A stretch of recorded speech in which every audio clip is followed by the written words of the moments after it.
Hey everyone, this is Dylan, and today I'm going to be doing the last movie in my 31 Days of Halloween series.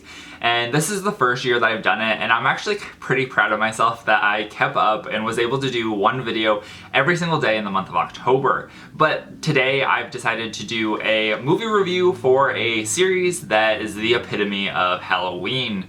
And so I didn't want to go with just the original movie, so I was like, well, let's go for one that people I don't ever really hear talk about that much. So the movie review I'm doing today is Halloween Resurrection. So Halloween Resurrection was released on July 12th, 2002. It was directed by Rick Rosenthal. And it stars Busta Rhymes as Freddie Harris, Bianca Kalick as Sarah Moyer, Ryan Merriman as Deckard, and Tyra Banks as Nora Wilson. And we have a cameo from Jamie Lee Curtis as Laurie Strode. This movie had a budget of $15 million, and at the box office it made $37.6 million. So it didn't do terrible, but it also did not do very well. So let's talk about what Halloween Resurrection is about. So we start off this movie with a mental hospital, and we find out that Laurie Strode is there after the events of Halloween H2O. And we find out that the end of that movie revolved around Michael Myers having his head cut off. But we also find out at the beginning of this movie that that was a mistake. Michael Myers did not have his head cut off, and that the head in the Halloween H2O was actually the head of a paramedic. And so we're left to believe that Michael is still alive, obviously, because there's a new movie and they have to have a Michael. And so we have this whole scenario, and basically Michael comes back for Laurie. Laurie lures Michael up to the roof and has like this elaborate trap set up for him. She has him hanging over the edge of the roof by a rope, and he's upside down, and she's like, well, I just gotta make sure, because I've already killed one person that wasn't you, so I gotta make sure that you're actually you. So she goes to pull the mask off, and Michael grabs her, pulls her over the edge, and she ends up getting stabbed. This is where Laurie Strode dies. We then open to the main story in this movie. So we have Sarah and her friends who have auditioned to be on a show called Dangertainment. And the idea of this is it's like a web show where they have 6 college kids who are going to spend the Halloween night in the Michael Myers murder house from, I guess, the first movie, where he murdered his sister and all of that. And so they wear these like cameras around their head so that there's like POV shots and all of this. And so Sarah's really unsure about doing this, and her friends convince her to do it, and Busta Rhymes, who's the lead producer on this show, is like, yeah, you better do this because you're gonna be a star. And so they do this, they're exploring this house, and sure enough, Michael Myers comes back to haunt them. And so that's kind of where I'm going to leave the synopsis, because it's interesting. So let's talk about the things that I liked and didn't like about this movie. So I liked that this movie was kind of meta in nature. I think that the idea of this movie was really, really cool.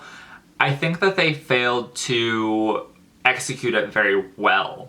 I also think that they probably should have done a live television show rather than a live web show. I have no idea how much traffic they would have even had for that.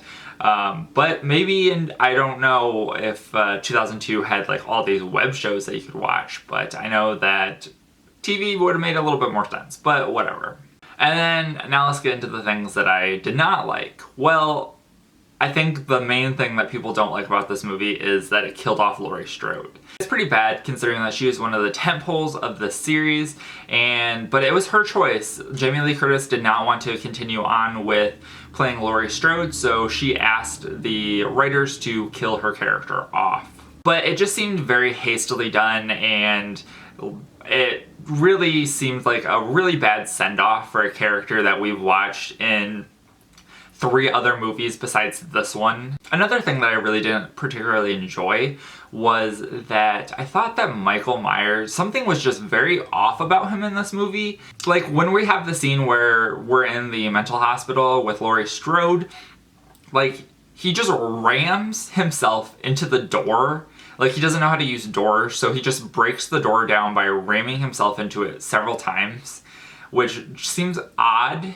There's also another point in this movie where somebody has crawled out on the roof of the house that they are investigating, and they're hiding from Michael, and they close the window so Michael can't, doesn't realize that they're outside, and then Michael just goes up to the window and goes, and breaks his head through the window. It just seems very bizarre, and I think the behavior is kind of weird. I don't know why they chose to do it like that, but I guess they did. Just because you're Michael Myers doesn't mean you don't know how to use doors and windows, so it just seems a little odd. I also thought that the mask seemed off in this movie. I don't know what it was, but the mask just seemed way too, crisp, I would say. It seemed too new. I wish it would have been aged a little bit and had a little bit more character to it, because I don't know if we're led to believe that this mask is the same one that he's had since the beginning, or if he has this endless stash of William Shatner masks just laying around. I'm not 100% sure, but I thought the mask was just a little odd.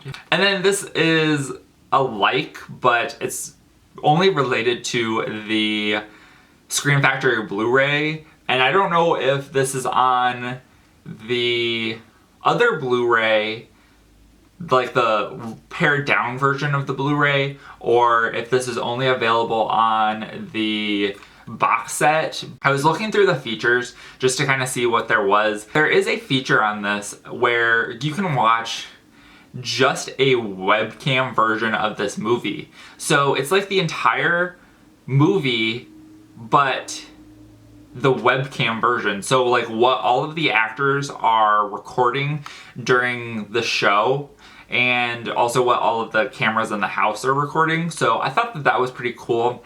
It's 45 minutes. I didn't watch it all, but I watched a little bit of it, and I was like, that's actually pretty interesting. And I kind of like that they added that as a feature on this Blu-ray. But now that we heard what I liked and disliked about this movie, let's talk about what other people thought of this movie. On Letterboxd, it has a 1.7 out of 5. On Rotten Tomatoes, it has an 11% critic score and a 25% audience score. And on Metacritic, it has a 19 out of 100.